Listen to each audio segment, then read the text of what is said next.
as someone who can communicate with spirits, what has been your most profound or unexpected experience? Oh, my most profound. There's so many. And What I've done caught so you, many. what totally caught you off guard? It always catches me off guard. I mean, it's always just so beautiful. And sometimes when I give a message, okay, so well, and this is the most recent one. I mean, there are some really beautiful ones. Okay, so the one that stands out the most, um, which was also a message for me. So like I said, my husband passed away 5 years ago now, a little over 5 years. And I was doing a reading for a client. She came in to see me, and her dad had been gone for like 20 years. And she died when she was young. And she was really grieving him and missing him. And she had come to see me, and I had connected with him and gave her some messages. And then I think a couple years later, maybe a year or two later, she came to see me again. And it was like, and she was just really, really missing him and really having a hard time. And her dad came through right away, and he was like, "You don't need to miss me." He's like, "You don't need to miss me. I'm here." And he said, "I've always been here." He said, "I've always been here. I've never left." And then I saw, and I'm very visual, so I see things. Right. Um, I'm clairvoyant, so I will see things. And I see, he says, "I'm in everything and I am everywhere." And so all of a sudden I see, like, I'm outside in a field, and there's like rocks and trees, and there's birds. I see birds flying, and I see this beautiful like gold kind of energy. Looks like dust, almost like this gold dust, and Right. it's just like spread over everything, and it's touching everything. And he's like, "You don't need to miss me. I'm right here. I've always been here. I'm everywhere, and I'm in everything." And we're all energy, and our energy is all connected. We're all connected to one another through our energy. And Right. it was really beautiful. It was the most beautiful thing I've ever seen. And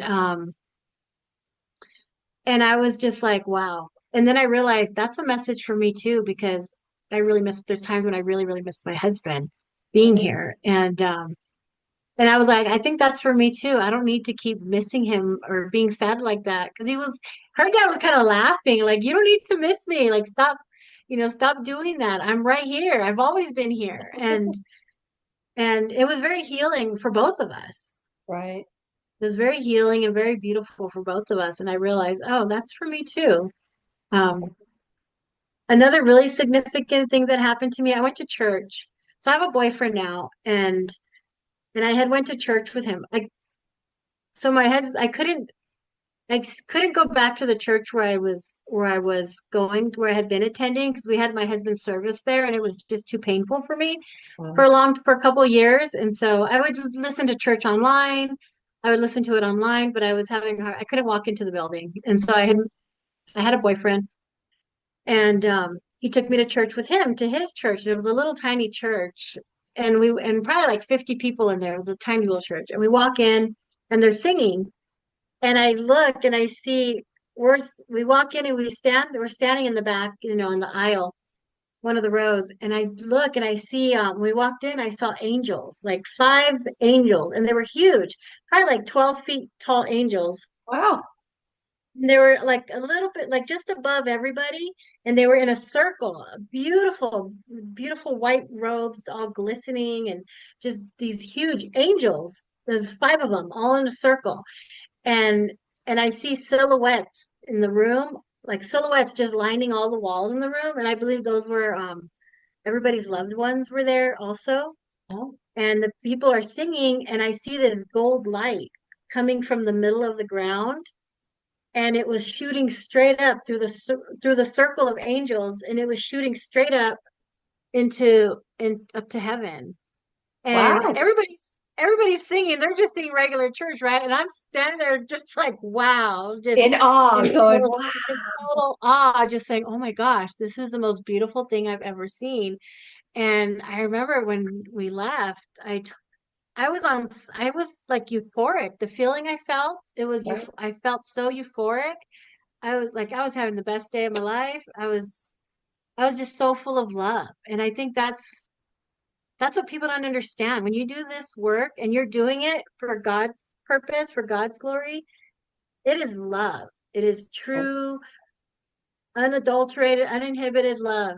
I always um compare it to when you give birth and you see your child for the first time. That right. love, that's what it feels like. This beautiful, beautiful feeling.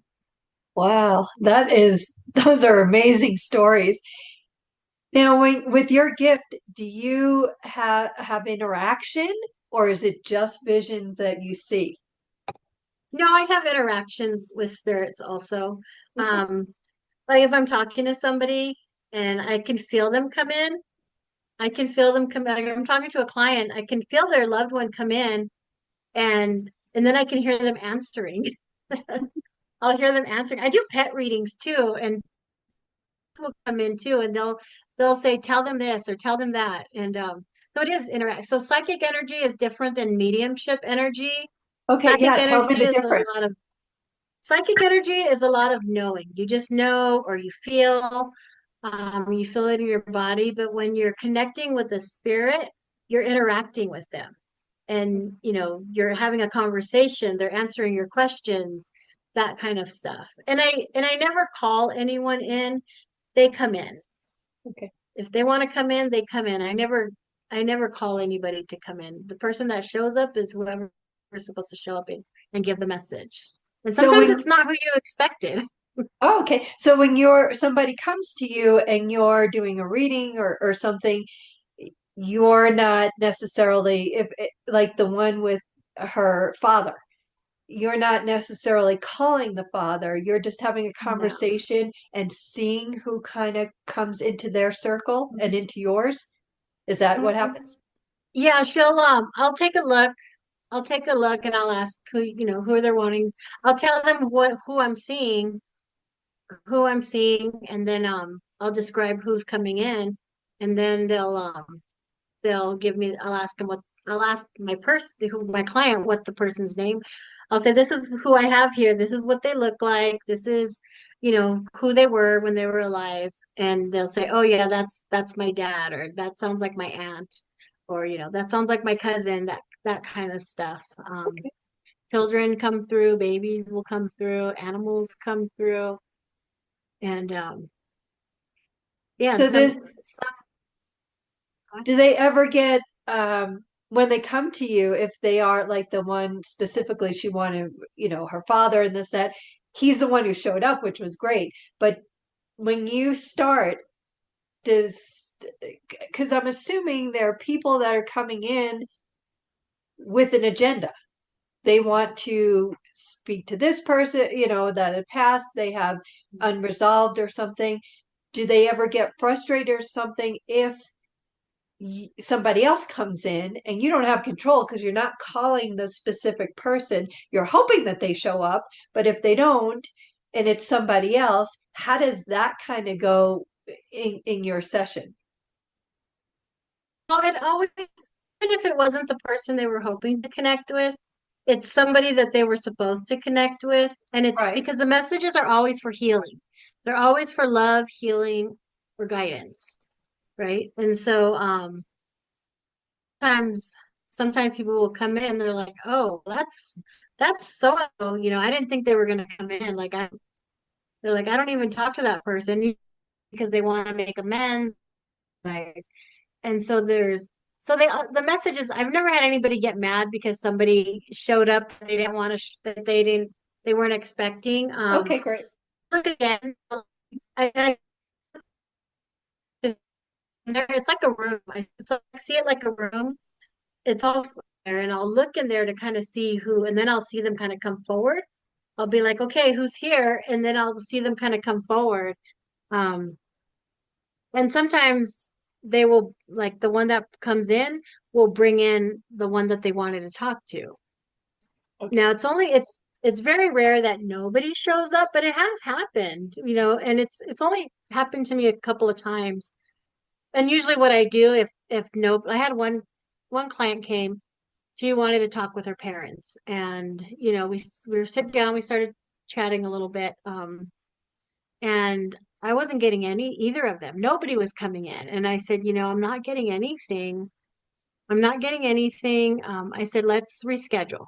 Let's reschedule because sometimes it's a timing thing. Okay. They're not ready or something. I felt like something needed to happen. So it felt like a timing thing. I said, let's meet up again in like 6 weeks. I don't charge. If I rebook them, I don't ever charge them a second time. Um, if I'm not satisfied with the reading, I don't charge them again and I'll rebook them, it's been very rare. It's only happened a couple times. And so I had her come back in 6 weeks. And the second time she came back, both of her parents showed up and gave her some really great messages. Maybe they were in the restroom the first time. I know, right? Well, it's all about energy. And sometimes the person that's wanting the message, they're not in the right place yet, the right space or the right frame of mind. People come in really nervous. They block the energy too, so it's hard to read them. Gotcha. If they come in and sometimes people come in and I never understand this. They come in and they're very guarded. And Right. so I'm like, you've got walls up. Like I can't read you if you know where they're like you could tell because they come in and they sit like this, you know, all closed off, legs crossed, arms crossed, and I'm like, I can't read you if you're gonna be all closed off like that. Like you really have to kind of just open up. Yeah, I I wonder always if tell people, that's the yeah, how good are you? Go ahead and read me. You well, know? and usually it's like a friend dragged them in, right? A friend told them to come and they didn't really want to come.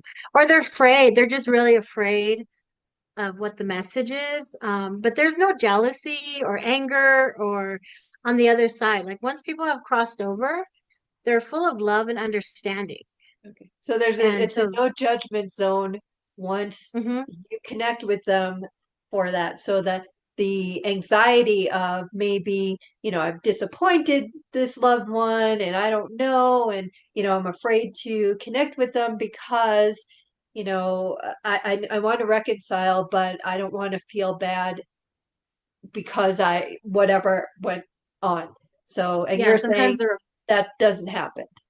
yeah, they're sometimes they're afraid that, their loved one is mad at them or doesn't want to talk to them. And so fear will block that energy too. And heavy grief will block the energy, makes Right. it harder to come through.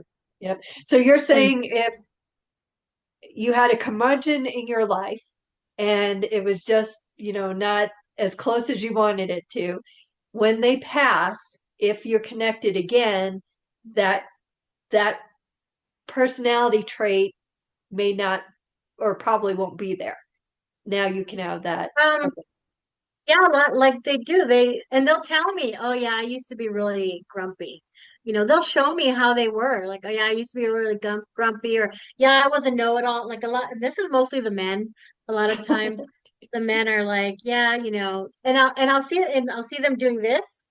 And when I see this is one of my symbols. So when I see a hand doing this, then I know that they were very structured. Like things had to be a certain way. And I'll see women come in like that, and I'll see men come in. And I said, "Oh, your dad was like things had to be done a certain way, and he was always right, and it was his way or the highway." And they're like, "Yeah, that's exactly how he was."